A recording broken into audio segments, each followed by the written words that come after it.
भट्ट ने कहा है कि बिलाज की फैमिली को, बिलाज लोगों को बड़ा शरीफ दिखाया गया है। मीडिया ने दिखा दिया कि इनसे शरीफ कोई फैमिली लाहौर में आई नहीं, जबकि सारे के सारे खुद मंशियात फरोश है, बदमाशी, गुंडागर्दी, शराब बेचना, इन सब के कारोबार है। ये तो ये तो बात बड़ी हैरान कुन है। किसका मंशियात का कारोबार रहा, किसकी क्या, कोई कहाँ से चला, कहाँ कौन CD70 मोटरसाइकिल से चल के कहाँ तक गया। लगता है कि सारे मामले में तीफी भट्ट मुलविस है। हाँ जी बिल्कुल है सर। ये तो मैं ठोक बजा के क्या, पूरा पाकिस्तान ठोक बजा के कहेगा। आए ना, आके फेस क्यों नहीं कर रहे, खुदा रहा आए। तो 14 साल हुए इनकी ज़िंदगी में आया, इनके घरों में घुसा है, हमने क्या पालना। मैं तो शुरू से ही पता था कि ये मरासियों का बेटा है, इसकी इस ख़ानदानी बंदे से दोस्ती नहीं होनी चाहिए। इनकी दोस्ती भाईचारे में कैसे बदल गई कि बिलाज ने अपनी कोई चीज़ लेनी होती थी, वो जब तक एहसन की नहीं लेता था वो कहता था मैंने लेनी नहीं। सर आप समझते हैं कि आज तो आप कुत्ता पालें तो उससे भी प्यार हो जाता है, तो ये तो फिर सांप था। हीरा मंडी घुसे ना, वहाँ से पूछें काका शाह कौन है, रावी रोड से पूछे काका शाह कौन है। आपने जनादे को देखा? बिल्कुल मैंने देखा। देखा है आपने वहाँ पे औरतों को, मर्दों को मुंह छुपाए देखा? देखा, बिल्कुल देखा। और हमने सिर्फ ये आइडिया लगाया कि ये लोग सिर्फ इसलिए आए हैं कि यार चलो एक इंसान तो दुनिया से गया ना। पूरे लाहौर को पता है कि इसने जो बीजा था ना, इसकी फैमिली ने वही काट लिए है। क्या अमीर बलाज की जब वालदा रोई है, उसकी बीवी रोई है, जब उसके यार दोस्त बहन भाई रोए हैं, इनमें से किसी ने आके हमदर्दी की है? मेरी आपके चैनल से पंजाब पुलिस से रिक्वेस्ट है कि एहसन शाह की बीवी को प्लीज़ शामिल तफ्तीश किया। आप बता दें कि कौन है, कहाँ से है, ये आपको तो इल्म होगा ही। हमें तो यही लम्हा है कि वो she is a call girl. Vicky Gujjar साहब इस वक्त मेरे साथ मौजूद हैं, और जो सूरत हाल हुई, पहली तो बात मैं इनसे ये करूँगा कि जनाजों में फ़र्क क्या देखा। अमीर बिलाज के आप बड़े करीब रहे हैं, एहसन को आपने बच्चों की तरह पाला है। अमीर बिलाज का जनाजा आपने पढ़ा, एहसन के जनाजे पे गए? नहीं, क्यों जाना था? उसने कौन सा कोई इतना अच्छा काम किया था कि उसके जनाजे पे लोग जाते? पाला तो आपने उसे भी बच्चों की तरह ही था। मैंने बच्चों की तरह क्या पालना था? ये तो 14 साल हुए इनकी ज़िंदगी में आया, इनके घरों में घुसा है, हमने क्या पालना। मैं तो शुरू से ही पता था कि ये मरासियों का बेटा है, इसकी इस ख़ानदानी बंदे से दोस्ती नहीं होनी चाहिए। दोस्ती का आगाज़ कैसे हुआ इन दोनों की? एक फेसबुक रिक्वेस्ट से एहसन शाह ने से भेजी, उसने एक्सेप्ट कर ली, वहाँ से इनका तलक बन गया। तब वो भी मैच्योर नहीं था ना, 16 साल का था जब उसका बाप मर्डर हुआ, जब वो पाकिस्तान आया, दुबई से अपनी स्टडीज़ कर रहे थे तीनों भाई। आपकी टीपू ट्रका वाले से दोस्ती थी? हाँ जी, वो हमारे बड़े भाइयों की तरह थे, हमारे मौसन थे, वो हमारा सब कुछ थे, बहुत अच्छे इंसान थे। इनकी दोस्ती भाईचारे में कैसे बदल गई कि बिलाज ने अपनी कोई चीज़ लेनी होती थी, वो जब तक एहसन की नहीं लेता था वो कहता था मैंने लेनी नहीं। सर आप समझते हैं कि आज तो आप कुत्ता पालें तो उससे भी प्यार हो जाता है, तो ये तो फिर सांप था। सांप तो दूध पीता है, तो वो दूध उसे पिलाता रहा, लेकिन उसे ये पता था कि शायद ये शेर है, लेकिन हमें पता था ये सांप है। वो जो आज पूरी दुनिया को पता चल गया कि सांप है। तो रोकते क्यों नहीं थे आप सारे? मैंने उसे कई कंप्लेंट्स की। मैं कहा यार तेरे नाम पे लोगों से तस्वीरें उतरवाने के 3-3 हज़ार 5-5 हज़ार मांगता है, तेरे से मिलवाने का 10-10 20-20 हज़ार मांगता है, मोबाइल मांगता है, इसे समझा। तो वो ऐसे जिस तरह दोस्त आपस में शुगल में हंसते हैं, वो हंसता था, कहता है यार इसे करने दे, क्या कर लेगा, अपना कुछ बना ले, और मैं क्या करूँ इसके लिए। मैंने बात की है, उनका कहना हम लोग लल्ली फ़कीर नहीं है, हमारा तो जो बैकग्राउंड है हम लोग स्ट्रॉन्ग थे, पीछे से ही एहसन शाह की फैमिली स्ट्रॉन्ग थी। किधर से स्ट्रांग थी? पीछे से स्ट्रांग थी, बिल्कुल सही कह रहे हैं। वो तो आप उनके घर जाते तो आपको आइडिया हो जाता कि उनका आगा क्या, उनका पीछा क्या है। हीरा मंडी घुसे ना, वहाँ से पूछें काका शाह कौन है, रावी रोड से पूछे काका शाह कौन है। आपने जनादे को देखा? बिल्कुल मैंने देखा। देखा है आपने वहाँ पे औरतों को, मर्दों को मुंह छुपाए देखा? देखा, बिल्कुल देखा। और हमने सिर्फ ये आइडिया लगाया कि ये लोग सिर्फ इसलिए आए हैं कि यार चलो एक इंसान तो दुनिया से गया ना, उसका शायद जनाजा ही पढ़ने आए। किसी ने आपको इंटरव्यू दिया इस तरह? कोई बात करने को तैयार नहीं था, मर्द तो कोई बात करने को तैयार ही नहीं था। कोई मर्द डेड बॉडी लेने गया? कोई भी नहीं किया। क्या हम लोगों ने वहाँ पे ताले लगाए हुए थे डेड हाउस पे, या हम लोगों ने इन पे कोई पाबंदी लगाई हुई थी, या पूरे लाहौर शहर को हमने मना किया हुआ था कि भाई इसका जनाजा ना पढ़ो? आज तो ओपन आज़ादी, हम सब आज़ाद मुल्क में रहते हैं, हर बंदा इस वक्त आज़ाद है, जिसका जो दिल करे कर सकता है, लेकिन हर इंसान के अंदर ज़मीर होता है। उन्हें पता था कि इसने जो किया ना, इसे वही रिटर्न आ गया। हर पूरे लाहौर को पता है कि इसने जो बीजा था ना, इसकी फैमिली ने वही काट लिए। क्या अमीर बलाज की जब वालदा रोई है, उसकी बीवी रोई है, जब उसके यार दोस्त बहन भाई रोए हैं, इनमें से किसी ने आके हमदर्दी की है? में से कोई भी नहीं किया, मैंने सुना रब्ता तक नहीं किया, फ़ोन तक नहीं किया है। एहसन शाह नेक्स्ट डे जब आया तो जब सारे हम ख़त्म वगैरह से फ्री हुए, इसे गनमैन ने रोका है तो मैंने इसे कॉल की, ये नाराज़ हो गया। इसने कहा देखो अच्छा, वो आप थे जिन्होंने कॉल की थी अमीर मौसम के कहने पे? नहीं मीर मौसम के कहने मुझे खुद अच्छा नहीं लगा। मैंने कहा ये तो बलाज का दोस्त है, इसे गनमैन ने क्यों तलाशी ली है ना। तो मैंने उसे कॉल की तो मुझे कहता नहीं विक्की भाई आज अच्छा नहीं होया। मैं कौन सी, मैं कहा यार तू मीर मौसम सी ਉਹਦੇ ਲਈ ਤੇ ਮੈਨੂੰ ਗਨਮੈਨਾਂ ਦੀ ਔਕਾਤ ਤੇ ਮੈਨੂੰ ਰੋਕਣਗੇ। ਮੈਂ ਕਹਾ यार मैं तेरे को माफ़ी मंगना, इस टाइम ਉਹਦਾ नवा मर्डर है, तू अड्डे ते आ, अच्छी बात नहीं। अच्छा चलो विक्की भाई मैं देखांगा। फिर उसके बाद उसने वो जाली एक ड्रामा कर दिया अपने आप को फायर मारने का, वो भी आपने देखे होगा इसके इंटरव्यू। ये सब जब इंसान का ज़मीर मुतमईन ना हो तो वो फिर मुतमईन नहीं हो सकता। अमीर बिलाज कत्ल जब हुआ, उसकी फैमिली में से ना उसकी वालिदा ना उसकी बीवी कोई सामने क्यों नहीं आया मीडिया की? भाईजान गैरतमंद लोग हैं वो तो, वो तब से देखते आ रहे हैं। जब उसका दादा मर्डर हुआ, उसका बाप भी मर्डर हो गया, उसके अलावा इन लोगों के भाई बने हुए, गनमैन बने हुए 10-10, 15-15 लोगों के जनादे इन घरों से उठे हैं।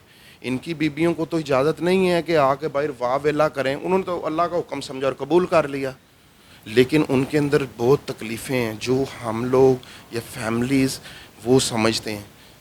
दुश्मनी टीपू ट्रकों वाले की पूरी नस्ल ही बर्बाद कर गई। आज तक देखा है कि जब भी कत्ल होता है लाहौर में बड़ा और एक अफसोसनाक हवा फैल जाती है, एक खौफ का मंजर फैल जाता है, टीपू ट्रकों वाले की फैमिली से कत्ल हो जाता है।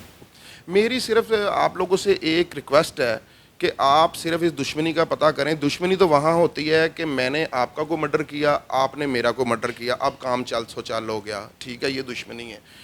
सिर्फ आप लोग इस चीज़ को प्रमोट करें। मैं आपसे रिक्वेस्ट करता हूं कि आप लोग इस दुश्मनी की बेस पता करें कि ये दुश्मनी क्यों हुई है। टीपू ट्रक्का वाले वगैरह ने कौन सा ऐसा गुनाह कर दिया तीफी भट्ट का, उसकी शान में कौन सी ऐसी गुस्ताखी कर दी, उसका कौन सा भाई मार दिया, उसका कौन सा कज़न मार दिया कि इन्होंने उसकी फैमिली के साथ साथ आम लाहौर के शहरी भी इतने मार दिए, कितनी औरतें बेवा कर दी, कितने बच्चे यतीम कर दिए।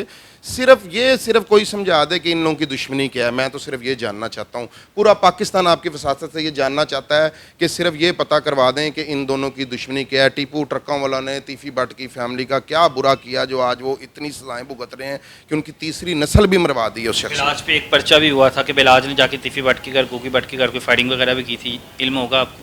उसका दादा कत्ल हो गया, उसका बाप कत्ल हो गया, वो चुप रहा। जब किसी की इज्जत के ऊपर कोई बात करे, जब उसकी फैमिली को कोई बुरा भला करे तो क्या वो इतना भी गुस्से का इजहार नहीं करेगा? हम तो चाहते थे कि उनके घरों के अंदर बढ़ के उन्हें मार देता, ताकि कोई दुश्मनी तो पता चलती किसी को कि यार ये दुश्मनी है। बलाज ने भी किसी के घर घुस के कुछ किया है? कुछ भी नहीं हुआ। हिस्ट्री उठा के देखें, 90s से लेके आज तक मुझे बता दें कि टीपू ट्रक्का वाला ने तीफी भट्ट एंड कंपनी और गोगी भट्ट एंड कंपनी के घर का कौन सा नुकसान किया है? FIR तो टीपू ही बड़ी थी, कत्ल है टीपू नहीं बड़ी करवाए हुए थे। कौन से कत्ल करवाए हुए थे? थोड़ा मेरे से डिस्कस करें, मैं आपको उसका बताता हूँ। कितने नाम हैं आजकल के, कितने बदमाश भी थे, कोई मंशियात फरोश थे, उनके कितने मर्डर करवाए हुए हैं? वो असल में जो बदमाश थे और जो मंशियात फरोश या यो जैसे सहूलतकार या जिसे हम आप पढ़े लिखे लोग कहेंगे मुआशरे के नासूर लोग जो थे, वो हमारी पंजाब पुलिस ने ही मारे हैं। उसमें टीपू ट्रक्का वाले का सिर्फ ये किरदार है कि उन लोगों ने, इन नासूरों ने टीपू ट्रक्का वालों के कई साथी मार दिए, उसका वालद मार दिया, उसके ऊपर हमला किया, वो कुदरती बच गया 2003 में। तो क्या आप पढ़े लिखे लोग हैं, मैं आपसे पूछता हूँ क्या पुलिस ने ये गलत किया? और अगर इसमें टीपू ने कोई हेल्प भी की कि फ़लाना कातल या इश्तिहारी फ़लानी जगह पे है, तो क्या उसने गलत किया? कोई ऐसी FIR बताएं जो टीपू ट्रक्का वाला ने नामिनेट किसी को कत्ल कर दिया हो, या मेरे से या किसी और से या पाकिस्तान के किसी बंदे से किसी को मरवा दिया हो। एहसन शाह की फैमिली की तरफ आऊँ तो एहसन शाह की फैमिली कह रही है कि जो उसकी बीवी ने बयान दिया है, मैं तो सऊदीया मेरे साथ थी, मेरे साथ आज तक इसने किसी से कोई रकम नहीं ली इलाज के लिए, जो 5 करोड़ की अफवाहें हैं, और वहाँ पे बैठ के इसने किसी की रायकी नहीं की। मेरी पंजाब पुलिस से रिक्वेस्ट है कि इसकी बीवी को शामिल तफ्तीश करें, उसको शामिल तफ्तीश करें, उसका वो कहाँ से आई है, कैसे आई है, कैसे उसकी शादी हुई है, वो कौन है और मक्के मदीने में उसका क्या किरदार था। मेरी आपके चैनल से पंजाब पुलिस से रिक्वेस्ट है कि एहसन शाह की बीवी को प्लीज़ शामिल तफ्तीश किया। आप बता दें कि कौन है, कहाँ से आई है, आपको तो इल्म होगा ही। हमें तो यही लम्हा है कि वो she is a call girl, हमें तो यही इलम है, हमें तो यही इलम है कि इसकी शादी भी बलाज ने खुद खुशी खुशी कराई, इसके घर वाले मानते नहीं थे। कॉल कर होती तो बिलाज खुशी से शादी करवाता। वो क्योंकि उसके दोस्त की, उसके भाई की जिद थी, वो अपनी जिद पूरी करना चाहता था, उसकी फैमिली नहीं मानती थी। और सुनने में आया कि खर्चा भी सारा का सारा बिलाज ने उठाया। ओहो, मैं इसीलिए कहता हूँ इन्हें शामले तफ्तीश किया जाए। मक्के जाने से पहले दोनों मियाँ भी 10 लाख रुपए उसे लेके गए हैं कि हमारे पे पैसे नहीं, हमने उम्रे पे जाना है। इनके बाप ने उम्रा करवाया इन्हें, पूछें तो सही। 3 आईफोन, फॉर्चूनर आगे पीछे डाले, सिक्योरिटी गार्ड। अगर ये इतना तगड़ा नहीं था तो कहाँ से आते थे? वो फॉर्चूनर तो 1.5 साल पहले इसने बदामी बाग से बलाज का चेहरा दिखा के 2.5 करोड़ रुपए की दिहाड़ी लगाई है किसी प्लॉट में से, वहाँ से फॉर्चूनर आया। और ये मोबाइल्स लेने, ये वो बेसिकली वो लड़कियों के साथ वीडियोस बना के उन्हें ब्लैकमेल करता था। मैं सिर्फ ये कहूँगा कि बेशरम बेहया शख्स था, ठीक है। इसके मोबाइल्स अगर पुलिस वो सब कुछ वायरल करे ना, अभी कुछ वायरल हुआ है जिससे मेरी बातों में आपको कोई अंदाज़ा हुआ होगा। बेसिकली इसका ये कारोबार था, जो इसका मेन कारोबार था वो यही था, अच्छे चमचमाते कपड़े, अपनी पर्सनैलिटी दिखा के लोगों की बेटियों को वर्गला के फंसा के उनकी वीडियोस बना लेता था, फिर उन्हें ब्लैकमेल करता था। यही से इसका खर्चा चलता था, यही से इनका घर बार चलता है, और क्या है। अब तो दुनिया से चले गया, मेरे ख्याल से मुनासिब है हम लोग उसके बारे में इस तरह की बातें करें। वो दुनिया से चला गया है, लेकिन वो दोस्ती के नाम पे एक बहुत बड़ा धब्बा है लगा गया है। कई दोस्तों को दोस्तों से एतबार ख़त्म करा गया है, कई दोस्तों की आपस में दोस्तियां ख़त्म करा गया है। वो एक ऐसा किरदार हुआ है कि मैं आपके मीडिया पे कहता हूँ, मैं भी इंसान हूँ, दर्द रखता हूँ, लेकिन मैं ये कहूँगा कि अभी भी ये कम सज़ा थी उसकी। उसकी वालिदा रो रही है, चीख रही है कि मेरे बेटे को एक तो मरवा दिया, दूसरे पे इल्ज़ाम लगा दिया, मेरी तो दुनिया उजाड़ दी। कसम खुदा की, बलाज की वालदा बहुत रोई, उसकी बीवी बहुत रोई, उसके बच्चे बहुत रोए, उसके भाई बहुत रोए, उसके हम जैसे वेल विशर यार दोस्त बहुत रोए, उसके लिए वो लोग रोए जो उसे जानते भी नहीं हैं। ये मेरा मोबाइल अभी खोलें, इसमें भी वो दोस्त और वो माएँ बहनें आती हैं मैसेजेस पे कि जिन्हें हम जानते भी नहीं हैं, जो उसके लिए दुआएं कर रही हैं। तो क्या वो जुल्म नहीं था? ये तो जो एहसन ने किया, इसने तो, जो मैं कहता हूँ कि जो इसने बीजा वो काटा है, दैट्स इट। ये तो सहूलतकार था, सारी तोपों का रुख इसकी तरफ कर दिया। जो मेन मुलजिम है उसका तो कुछ भी नहीं हुआ।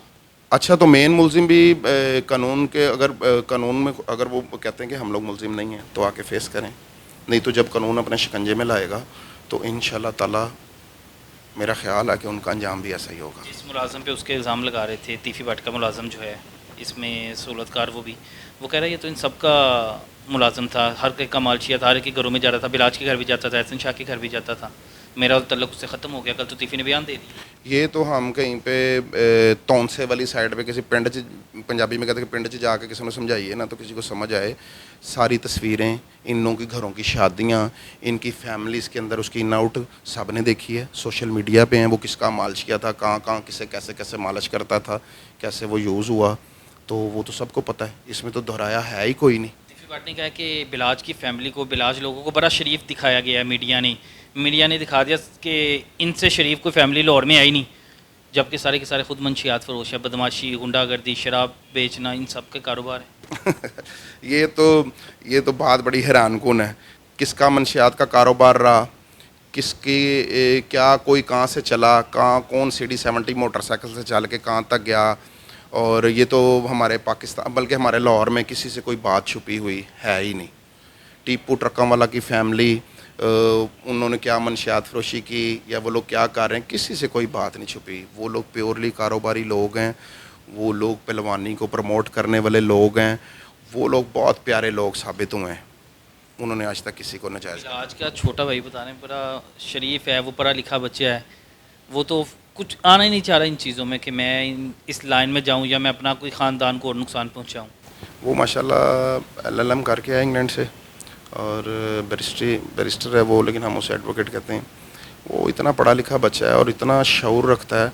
वो कहता है कि ये इस दुश्मनी से हमारा सिर्फ गया ही गया है, हमें इसमें कोई भी कभी फ़ायदा नहीं हुआ। और दुश्मनी बनाई भी नहीं, पेटे भर गई है। और ये दुश्मनी ना मेरे दादे की बनाई है, ना मेरे बाप की बनाई है, ये कुछ गुंडा अनासर ने लाहौर पे शरीफ शहरियों पे हुकूमत करने के लिए जो है ना हम लोगों को टारगेट करके मरवाया है। हम इन लोगों का डिफेंड करते करते आज मैंने अपना भाई तक भी मर्डर करवा लिया है, लेकिन उसका ईमान यकीन इतना का मजबूत है कि वो एक ही बात करता है, वो कहता है मेरे अल्लाह ने चाहा तो हमें इंसाफ ज़रूर मिलेगा।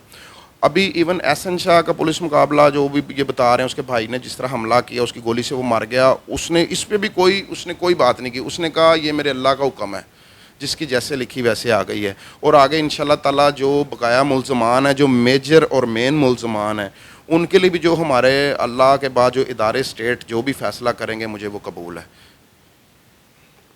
विकी भाई, तिफ़ी के बारे में भी कह दिया, खौफ नहीं आता, डर नहीं लगता? डर किस बात का, मर तो जाना है। वो जो मेरे दिन लिखे हुए हैं वो वैसे ही मरने हैं। अगर इनके हाथों मरना होगा तो शहादत नहीं हो जाएगी मेरी। मैं तो बड़ा अपने आप को लकी समझूंगा। आपको लगता है कि इस सारे मामले में तिफ़ी भट्ट मुलविस है? हाँ जी बिल्कुल है सर। ये तो मैं ठोक बजा के क्या, पूरा पाकिस्तान ठोक बजा के कहेगा। आए ना, आके फेस क्यों नहीं कर रहे, खुदा रहा आए। उसने दूसरी बार बयान दे दिया, वो कहता है मैं आऊँगा, आके अपनी इंटरम करवा लूँगा। मैं तीफी भट्ट को तीफी भट्ट कहता हूँ, भट्ट साहब कहना, मैं कहता हूँ भट्ट साहब आप आएँ, आप आके इन इदारों को डिफेंड करें। अगर आप क्लियर हैं तो आप सबकी नज़र में क्लियर होंगे, और अगर आप मुलजिम होंगे तो अंजाम जो है वो फिर वो मुलजिम को पता है कि मेरा क्या होना है कानूनी तौर पे। वो हर मुलजिम को पता होता है मेरे गुनाह की क्या सज़ा। दुश्मनदारी ख़ानदान जो है अपनी नस्लें तबाह कर लेते हैं, लेकिन बैठ के सुलह क्यों नहीं करते? ये जैसा कि हमारे भाई हैं कैसर भट्ट साहब, उन्होंने आपको बताया होगा, और एक दो दोस्तों ने, ये सुलह की बात चल रही थी, और ये सुलह की बात तकरीबन डन होने के, यानी कि सिर्फ ओपन होनी रहती थी कि कोई उन्होंने सोच के अपना जो लास्ट डिसीजन करना था, लेकिन उसने बलाच को मरवा दिया। टीपू ट्रक्का वाला यही तो पिटता था, उसने इसीलिए तो सुलह नहीं की थी। वो सबको यही कहता था कि ये लोग कुरान सर पे उठा के बाद में भी बंदे मार देते हैं, इन लोगों का मैं यकीन नहीं कर सकता, इसलिए उस शख्स ने सुलह नहीं की थी। लेकिन बलाज की सुलह प्रॉपर हो रही थी। कहानी आपके सामने है कि दुश्मनदारी में मिलता कुछ नहीं, और दो घराने हैं जिनकी दुश्मनी इस वक्त सबसे ज़्यादा मशहूर है, लेकिन वो कहते हैं ना, एक दा गया कुछ नहीं तो दूजे दा बचिया कुछ नहीं, वो सूरत हाल है। और रही एहसन शाह की फैमिली, उसकी बातें और उनकी अब जो चीज़ें हैं वो भी विकी साहब ने बता दी हैं कि किस ख़ानदान से ताल्लुक़ रखता था। कभी उसके पास वो फटफटी मोटरसाइकिल थी, क्योंकि ये बखूबी जानते हैं, बच्चों की तरह पाला, इनके पास आता जाता भी था। अब ये तो अल्लाह जाने, अब उनके घर वालों के बयान ठीक है कि विकी साहब के बयान ठीक है, लेकिन विकी साहब ने खरी खरी बातें कर दी हैं कि जो जो मुल्ज़िमान थे अगर उन्हें सज़ाएँ नहीं मिलेंगी तो सीधी बात है कि लोगों का जो कानून से है वो एतबार उठ जाएगा। बाकी इस मुल्क का अल्लाह हाफिज़ है।